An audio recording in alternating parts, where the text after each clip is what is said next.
Judgment. So, judgment is the adjudication by the court that the accused is guilty or not guilty of the offense charged, the imposition of the proper penalty and civil liability provided for by the law. Pag sinabi nating judgment, ito yung hatol na ibinibigay ni judge, kaya nga siya judgment. It is not necessary that the judge who tried the case be the same judicial officer to decide it. It is sufficient if he be apprised of the evidence already presented by a reading of the transcript of the testimonies already introduced, in the same manner as appellate courts review evidence on appeal. So, ang ibig sabihin lang nun is that it's not necessary na kung ako yung judge na duminig doon sa kaso, nag-facilitate nung trial, ay ako rin ang magbibigay ng judgment. For example, nag-retire na ako, di ko na inabutan mabigay ang judgment para doon sa case na yon, or baka namatay, yung mga ganong instances. So yon, pwede naman na ibang judge ang magde-decide, pero usually naman talaga, kung sino yung nag-try doon sa kaso, ay siya rin magbibigay ng decision doon sa case. Contents of the judgment. Judgment must be first in writing, in the official language, personally and directly prepared and signed by the judge, with a concise statement of the fact and the law on which it is based. So, yun yung mga dapat laman ng judgment. Remedy if judgment is not put in writing. So, what you can do if the judgment was not put in writing, file a petition or mandamus to compel the judge to put in writing the decision of the court. If you can remember, pag sinabing mandamus or yung writ of mandamus, this is an order to which a public official is ordered to do his job. Kumbaga, inuutusan itong public official na ito na gawin yung trabaho niya. If the judgment is one of conviction, judgment must state, first, legal ratification of the offense constituted by the admissions of the accused and the aggravating and mitigating circumstances attending its commission. Participation of the accused, whether as principal, accomplice, or accessory. Penalty imposed upon the accused. Civil liability or damages caused by the wrongful act unless separate civil action has been reserved or waived. So, etong mga to, itong apat na to, ito yung mga dapat mailagay doon sa judgment. If the judgment is of a conviction, or in other words, kapag sinabi ni judge na guilty yung accused.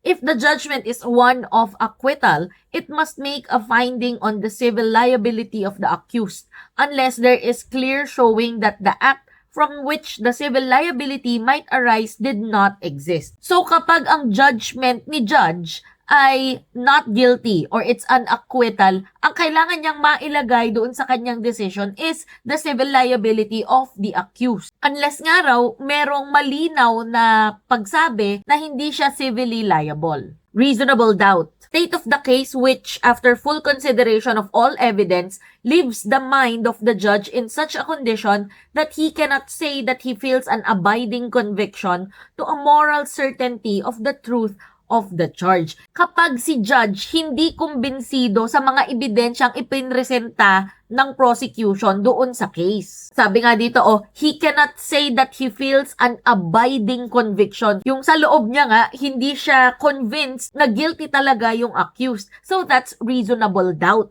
Doubt, pagdududa. Okay, yung pagdududa ni judge, merong reason, merong dahilan, merong basehan. Kaya nga siya reasonable doubt. And if the prosecution fails to prove the guilt beyond reasonable doubt, then the judge should acquit the accused. So ano ba yung acquit? Acquittal is a finding of not guilty based on the merits, that is, the accused is acquitted because the evidence does not show that his guilt is beyond reasonable doubt, or a dismissal of the case after the prosecution has rested its case upon motion of the accused on the ground that the evidence fails to show beyond reasonable doubt that the accused is guilty. It is well settled that acquittal in a criminal case is immediately final and executory upon its promulgation, and that accordingly, the state may not seek its review without placing the accused in double jeopardy. Ganito. Kapag ang accused ay binigyan ng judgment na guilty, may remedy pa siya. Pwede siyang umapila sa Court of Appeals. At kapag sinabi ng Court of Appeals na guilty pa rin siya, meron pa siyang remedy. Pwede siyang mag-appeal sa Supreme Court. Pero kapag sa unang trial pa lang sinabi ni judge not guilty, hindi pwedeng mag-file ng appeal ang prosecutor. Hindi pwede yon kasi that's a filing of the same case. So that would put the accused in double jeopardy. Bawal yon. An acquittal of an accused based on reasonable doubt does not bar the offended party from filing a separate civil action based on other sources of obligation. So yon, pwede pang mag-file ng civil action ang victim. Promulgation of judgment. This is the official proclamation or announcement of judgment. It consists of reading the judgment or sentence in the presence of the accused and any judge of the court rendering the judgment. Promulgation of judgment is literally saying what the judgment is. Sasabihin doon sa korte kung ano yung naging desisyon ni judge. Rules on the validity of promulgation of judgment. Number 1, the judgment must have been rendered and promulgated during the incumbency of the judge who signed it. Kung ako yung judge, kailangan maibigay ko yung judgment ko during the time na incumbent pa ako, or in other words, nandun pa ako sa posisyon na yon, nasa pwesto pa ako. Number 2, the presence of counsel during the promulgation of judgment is not necessary. The effect of promulgation of judgment in absentia. He shall lose all remedies available in these rules against the judgment and the court shall order his arrest. Pag sinabing absentia, absent nga siya. So, wala siya. Sino yung wala? Yung accused. So, if the accused did not appear during the time that he was to be given the promulgation of judgment, pwede siyang arestuhin kapag hindi siya dumating doon. Modification of judgment. Upon motion of the accused, a judgment of conviction may be modified or set aside by the court before it has become final or before an appeal has been perfected. So, pwede pang mapalitan yung judgment. Pwede itong mapalitan bago maging final ang judgment or bago ma-perfect ang appeal kapag hindi pa nagpa-file ng appeal yung accused. So, ang tanong, kailan nagiging final ang judgment? When the period for perfecting appeal has lapsed, when the sentence is partially or totally satisfied or served, when the accused expressly waives in writing his right to appeal, and when the accused applies for probation. So kapag ang mga to ay nangyari na, then the judgment becomes final. A judgment of acquittal becomes final immediately after promulgation and cannot be recalled for correction or amendment. Hindi na to pwedeng palitan, katulad ng nabanggit natin kanina. Kapag sinabi ni judge na not guilty yung accused, the prosecutor cannot ask for the modification or setting aside of a judgment of conviction because the rules clearly provide that a judgment of conviction may be modified or set aside by the court rendering upon motion of the accused. The trial court can validly amend the civil portion of its decision within 15 days from promulgation thereof, even though the appeal had in the meantime already been perfected by the accused from judgment of conviction. The trial court may lose jurisdiction over the judgment even before the lapse of 15 days. First one, when the defendant voluntarily submits to the execution of the judgment, kapag sumang-ayon na yung accused, yung defendant, doon sa sinabi ni judge na judgment. When the defendant perfects his appeal, when the accused withdraws his appeal, when the accused expressly waives in writing his right to appeal, when the accused files a petition for probation. Section 8 is entry of judgment. The final judgment of the court is carried into effect by a process called mitimus.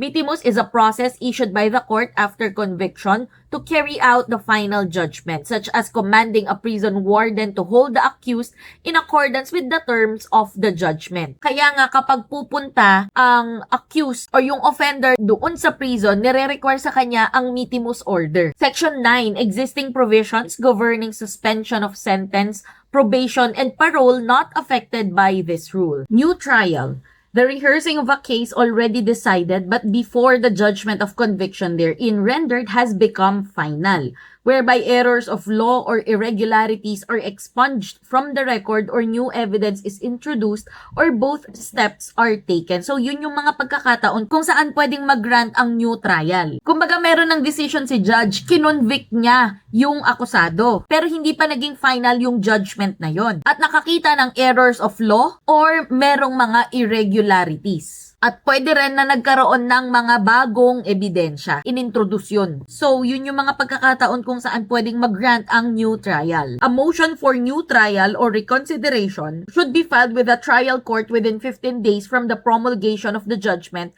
and interrupts the period for perfecting an appeal from the time of its filing until notice of the order overruling the motion shall have been served upon the accused or his counsel. A motion for the reconsideration of the judgment may be filed in order to correct errors of law or fact in the judgment. It does not require any further proceeding. A new trial be granted at any time before the judgment of conviction becomes final. First, on motion of the accused, kapag yung akusado ang nag-file ng motion, or on motion of the court but with the consent of the accused. So, pwedeng yung court na mismo ang nagsabi, siya na ang mismong magmo-motion, pero syempre kailangan pumayag din si accused. The award of new trial or taking of additional evidence rests upon the sound discretion of the court. Once the appeal is perfected, the trial court steps out of the case and the appellate court steps in. Should it come to pass then that during the pendency of the appeal, new and material evidence, for example, have been discovered, the accused may file a motion for new trial with the appellate court. So basically, kapag nakahanap ng bagong ebidensya, pwede siyang mag-file ng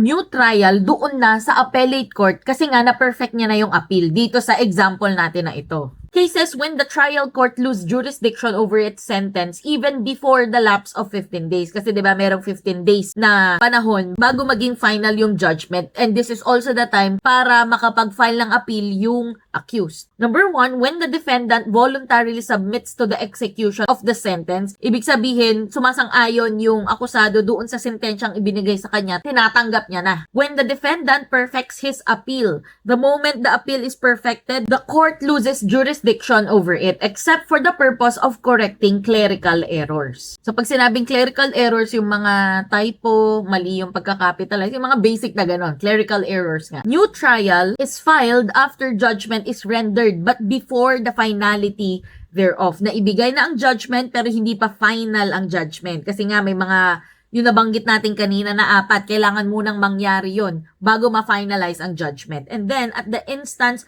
or with the consent of the accused, kailangan pumayag yung akusado na magfa-file ka ng motion para magkaroon ng new trial.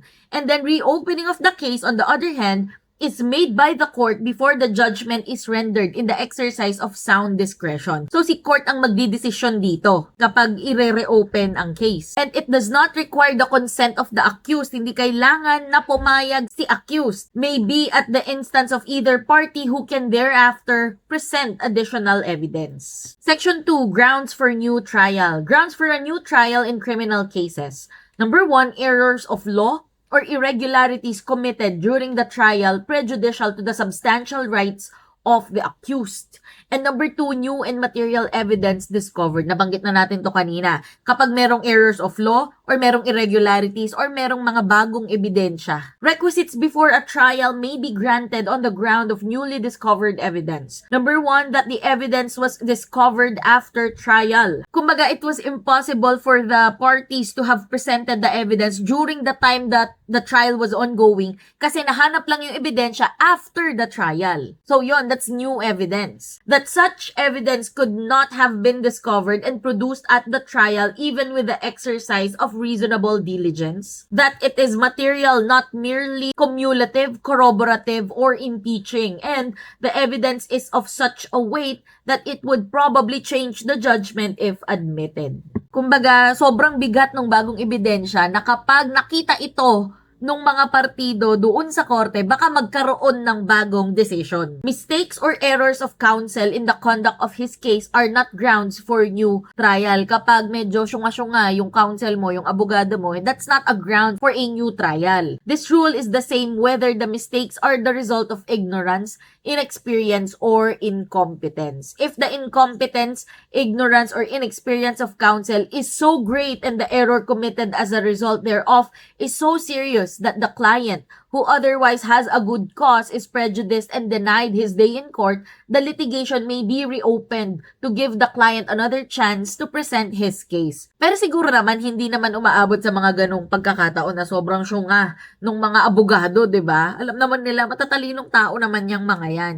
Pero, kung sakali lang naman na meron talagang ganong abogado na naibigay doon sa accused, then it's possible to have the trial reopened. Grounds for reconsideration. So here are the grounds for motion for reconsideration. Number 1 is errors of law. Number 2 is errors of fact in the judgment, which require no further proceedings. The principle underlying this rule is to afford the trial court the opportunity to correct its own mistakes and to avoid unnecessary appeals from being taken. The grant by the court of reconsideration should require no further proceedings, such as the taking of additional proof. So kapag motion for reconsideration ang fina-file mo, hindi na tayo magkakaroon ng panibagong trial. Kumbaga, i-remind mo lang si judge na, sir, ito yung mga facts of the case. Baka hindi mo lang napansin, baka nakaligtaan mo lang. Parang ganun yung dating. Nire-remind mo si judge na, sir, eto pinapakita mo lang sa kanya kung ano yung mga facts ng case. Section 4, form of motion and notice to the prosecutor. Requisites for a motion for new trial or reconsideration shall be Number 1, in writing. Of course, laging in writing. Dapat nakasulat lagi yan. Hindi pwedeng nagsasalita ka lang, nanguutos ka lang verbally. Number 2, filed with the court. State grounds on which it is based. If the motion for new trial is based on newly discovered evidence, it must be supported by the affidavits of the witness by whom such evidence is expected to be given, or duly authenticated copies of documents which it is proposed to introduce in evidence. Number 5 is notice of the motion for new trial or reconsideration shall be given to the fiscal or the public prosecutor. While the rule requires that an affidavit of merits be attached to support a motion for new trial based on newly discovered evidence, yet the defect of lack of it may be cured by testimony under oath of the defendant at the hearing of the motion. So, yung motion ay dinirinig din. That's Section 5, hearing on motion. Where a motion for new trial calls for resolution of any question of fact, the court may hear evidence thereon by affidavits or otherwise. The purpose of this is to determine whether the new trial requested should be granted or not. It is not the new trial proper where newly discovered evidence, for example, will be received by the court. Since bagong trial nga ito, parang ang dating uulit kayo, 'di ba? Kailangan bago pa magsimula ang bagong trial na ito, ipakita na yung mga grounds for new trial. Ano ba yung mga ebidensyang sinasabi nila na posibleng makapagpabago doon sa desisyon ng court nung una? Kasi ito nga, nagpa-file ka nga ng new trial, di ba? Section 6, effects of granting a new trial or reconsideration. Number 1, when a new trial is granted on the grounds of errors of law or irregularities committed during the trial, all proceedings and evidence not affected by the commission of such errors and irregularities shall stand. Kumbaga, di ba madami lang ipinresentang ebidensya during the original trial, the first trial. Kapag hindi naman sila apektado doon sa sinasabi ng mga abogado na errors of law or merong irregularities, then mananatili sila. They will stand. But those affected thereby shall be set aside and taken anew. Siyempre, kung ano yung mga ebidensyang sinasabi nilang may mali, may errors of law, or merong irregularity sa mga ebidensyang yon, then they will be set aside. The court may, in the interest of justice, allow the introduction of additional evidence. Number 2, when a trial is granted on the ground of newly discovered evidence, the evidence already taken shall stand. So kapag ang grounds naman for the new trial or motion for reconsideration is merong additional evidence or newly found evidence, hindi na uulitin yung mga ebidensyang naipresenta na doon sa original trial, doon sa unang trial. They will stand. And the newly discovered and such other evidence as the court may, in the interest of justice, allow to be introduced shall be taken and considered together with the evidence already in the record. And number 3, in all cases when the court grants new trial or reconsideration, the original judgment shall be set aside and a new judgment rendered accordingly. So kapag nag-grant ng new trial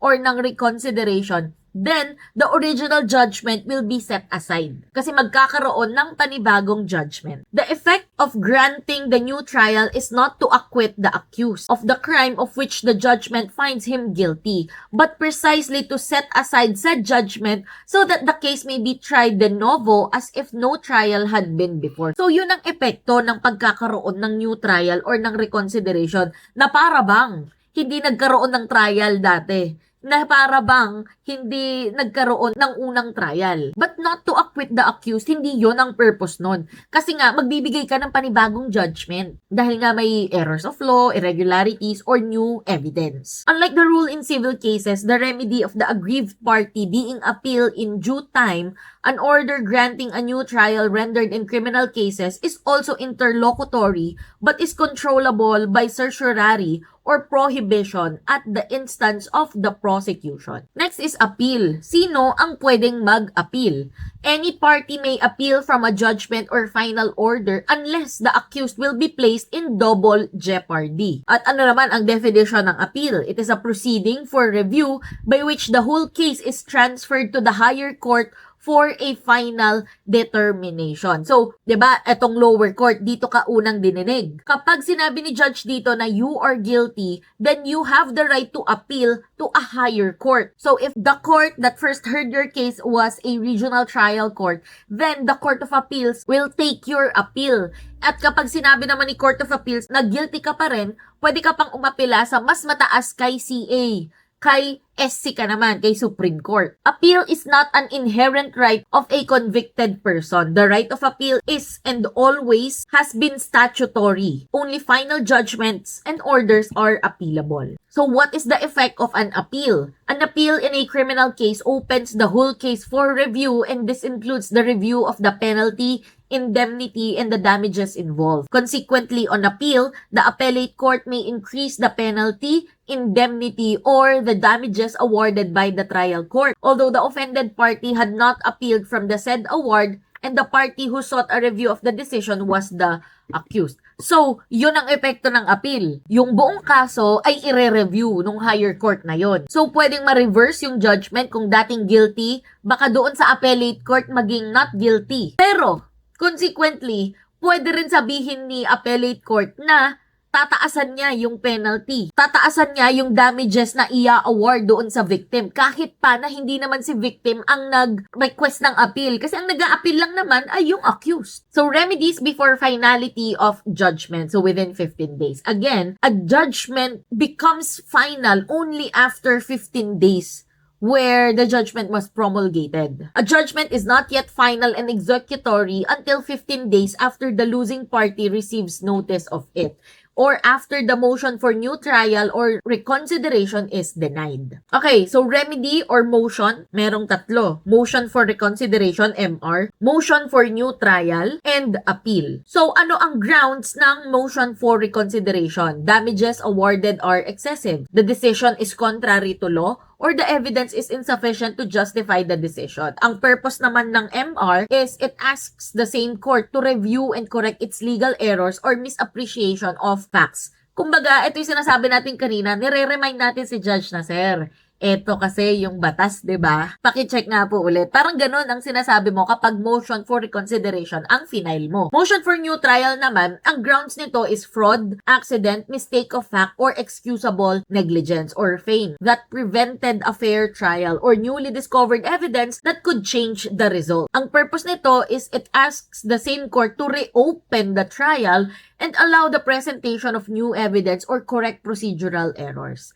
And then the last remedy or motion is appeal. Ang grounds nito is errors of law or errors of fact committed by the trial court. The purpose is it elevates the case to the next higher court. So, katulad nga ng example natin kanina, kung ang duminig ng kaso is the regional trial court, then you will appeal to the Court of Appeals. And then kapag aapila ka ulit, ito naman ay sa Supreme Court. The purpose, again, is for a complete review of the decision. Note on the Napes Doctrine, if a timely motion for reconsideration reconsideration or motion for new trial is filed and subsequently denied, the aggrieved party has a fresh period of 15 days from the receipt of the denial order to file a notice of appeal. So ganito, nagbigay na ng judgment si judge. Meron kang 15 days, 'di ba, bago siya maging final. Doon sa 15 days na 'yan, pwede kang mag-file ng motion for reconsideration or motion for new trial. For example, sa ika-13th day, sinabi ni judge na denied ang motion for reconsideration or motion for new trial mo. Ang mangyayari, magkakaroon ka ng panibagong 15 days para makapag-file ka ng appeal. Extraordinary remedies after finality of judgment. Once the judgment becomes final and executory,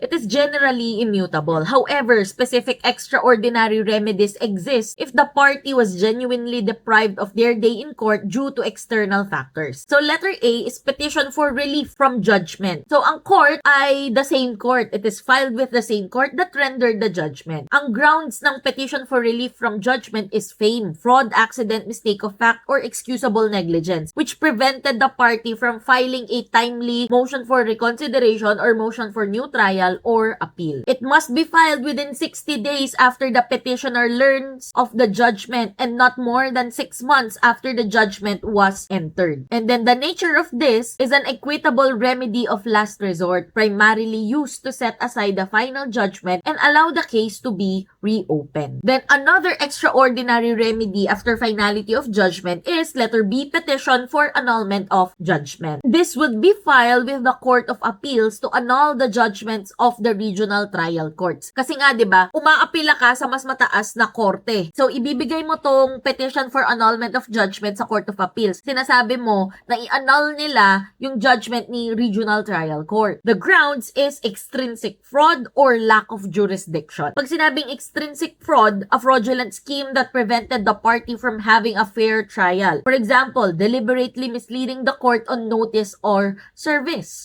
Basta may panlolokong nangyari dito. Lack of jurisdiction naman over the subject matter or over the person of the defendant or the accused. Kumbaga, wala palang karapatan yung korte na dinggin yung kaso nung tao, nung accused, because he doesn't have jurisdiction over the subject matter or the person of the accused. The deadline is within 4 years from its discovery for extrinsic fraud and before it is barred by laches or estoppel for lack of jurisdiction. It is an independent action to set aside a judgment that is void from the very beginning. Kaya nga ang term is petition for annulment. When you get annulled, it comes from the term null and void. Ibig sabihin, sa una pa lang, hindi na pwede. Sa una pa lang, mali na. Kaya lahat ng sumunod na nangyari, hindi siya legit, hindi siya valid. Kasi nga, yung simula ay hindi tama. Null and void. And then the last extraordinary remedy after finality of judgment is petition for certiorari. It is filed with the Court of Appeals or the Supreme Court. The grounds is that the lower court or tribunal acted without or in excess of its jurisdiction or with grave abuse of discretion amounting to lack or excess of jurisdiction. Sumobra or nagkulang naman sa jurisdiction. This is not a substitute for a lost appeal. It only corrects jurisdictional errors, not mere errors of judgment like a wrong finding of fact or law when there is no other plain, speedy, and adequate remedy. So that's for the court pillar.